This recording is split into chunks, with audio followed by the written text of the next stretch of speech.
Shalom semua, apa kabar? Pasti semuanya dalam keadaan baik, bukan?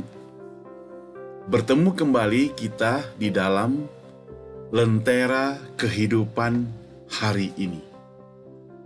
Nah, tema perenungan kita bersama adalah, saudara, dipuji, jangan tersanjung, dicaci, jangan tersinggung.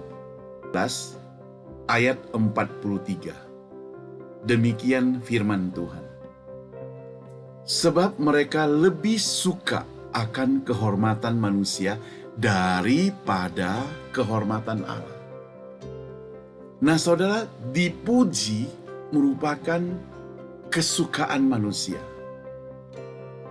Dipuji merupakan harapan setiap orang.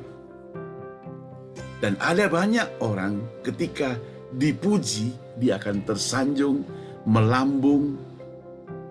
Tetapi hati-hati, karena ketika dia dicaci, dia akan tersinggung, tercemplung, saudara. Saudara, kita tidak boleh munafik. Setiap orang merasa senang bila ia dipuji. Setiap orang merasa senang kalau dia dikatakan baik. Namun sering kali, saudara, yang dipuji itu merasa malu. Ibaratnya kata orang, malu-malu kucing. Mungkin tidak jarang kita mendengar kalimat pujian yang berbunyi, "Hari ini engkau tampil cantik sekali ya." Namun orang yang dipuji itu menjawab, enggak lah, biasa-biasa saja. Enggak cantik kok, biasa kok, ini murah kok bajunya. Ya, katakan demikian. Padahal dia belinya mungkin mahal. Namun ada yang dipuji justru menjawab, cantik dong, ini baju mahal tahu nggak? Nah, itu dia sudah memiliki nada-nada sombong. Nah, saudara, ada orang yang dipuji, dia menjawab, enggak, biasa-biasa saja, enggak cantik, biasa-biasa saja. Tapi sebenarnya dalam hatinya ingin mengatakan, ini loh aku cantik, ini loh aku bagus, ini loh bajuku bagus. Namun coba kalau kita katakan pada orang tersebut, orang yang sama, tadi kita puji dia cantik, dia mengelak, lalu kita katakan, kamu kok jelek sekali ya, kamu kok jelek kelihatannya ya. Pasti orang itu cemberut, bisa-bisa dia marah. Nah, di dalam dunia yang tercemar dengan dosa, kita bisa saja mendengar kalimat dari orang dan mulut yang sama, pujian sekaligus cacian. Tergantung masih dianggap seberapa pentingnya kita. Kalau kita teman baiknya, akrab, dekat, pujian. Tapi begitu kita menyakiti dia, akan dirubah menjadi cacian. Mengerikan, saudara. Inilah manusia.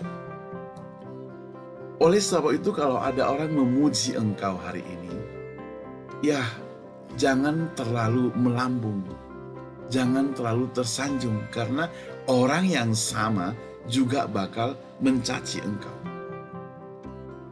Nah, di dalam kehidupan di dunia ini, di dunia orang-orang percaya, kita juga demikian. Pujian dan cacian senantiasa jalan bersama dan berkawan akrab. Muncul bisa silih berganti. Sebagai seorang yang katakanlah di gereja melayani sebagai guru sekolah minggu, anggota paduan suara, pengurus majelis, bahkan hamba Tuhan, sewaktu kita baru terjun di dalamnya, semangat luar biasa. Lalu apa yang kita kerjakan, semuanya kelihatan lancar, disenangi.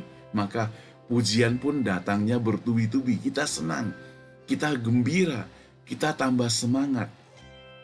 Tapi masa honeymoon itu berlalu, saudara.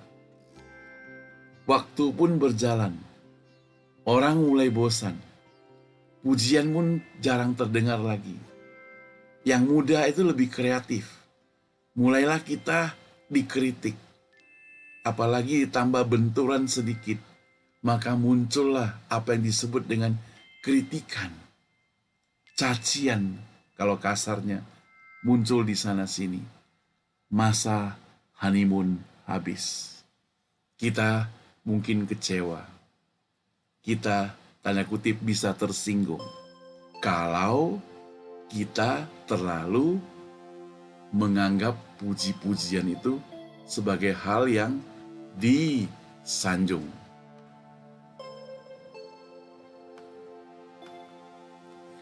Nah, saudara, Raja Saul itu baru sadar ketika para ibu-ibu menyanyikan lagu puji-pujian. Mereka nyanyikan dengan refrennya, Saul mengalahkan beribu-ribu orang. Wah, Saul merasa senang, merasa terpuji, merasa dipuji. Namun menyusul lagu tersebut yang berbunyi, Daud mengalahkan berlaksa-laksa. Saul pun tersinggung. Saul pun tercemplung. Waktu itulah ia mulai merasa pamornya berkurang. Pamornya sudah mulai jatuh. Nah, saudara, kadang kita tidak habis pikir. Apa yang kita kerjakan, anak-anak Tuhan kerjakan di gereja itu untuk Tuhan. Tetapi justru sering menghadapi hambatan, benturan. Justru bukan muncul dari orang-orang di luar, saudara. Tetapi orang-orang yang percaya itu. Kawan sendiri, teman sendiri, sahabat sendiri. Sangat disayangkan, saudara, di saat dunia sekuler berlomba dengan segala kesuksesannya, namun pekerjaan Tuhan dihambat oleh orang percaya itu sendiri.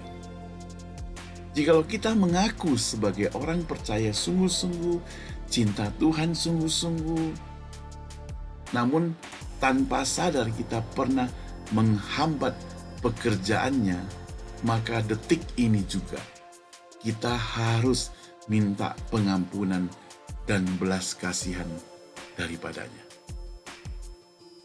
Harus segera. Ayat tadi mengatakan, Yohanes 12:43, sebab mereka lebih suka kehormatan manusia daripada kehormatan Allah. Jadi ada banyak manusia tanpa disadari mereka suka dipuji oleh manusia. Puji-pujian oleh manusia itu sifatnya tidak permanen. Artinya sementara. Sekali lagi tergantung perasaannya, tergantung motivasinya, tergantung keuntungan atau kerugian. Ada udang di balik batu. Kalau ada untung, aku memuji. Kalau tidak ada untung, tidak ada pujian. Kalau jadi sainganku, aku tidak puji. Tapi bukan sainganku, mungkin bisa pujian.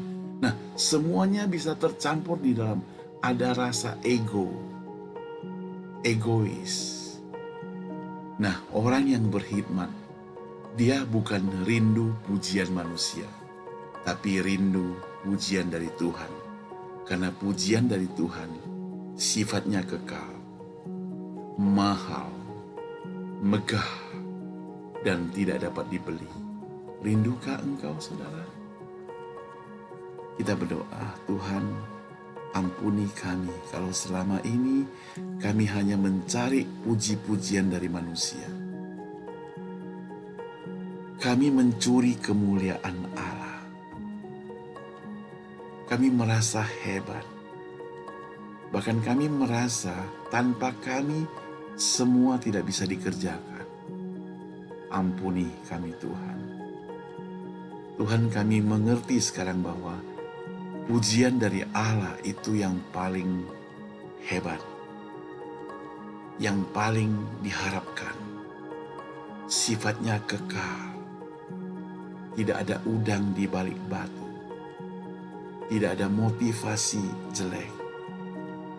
Kami rindu, aku rindu, kita rindu puji-pujian dari Tuhan Allah.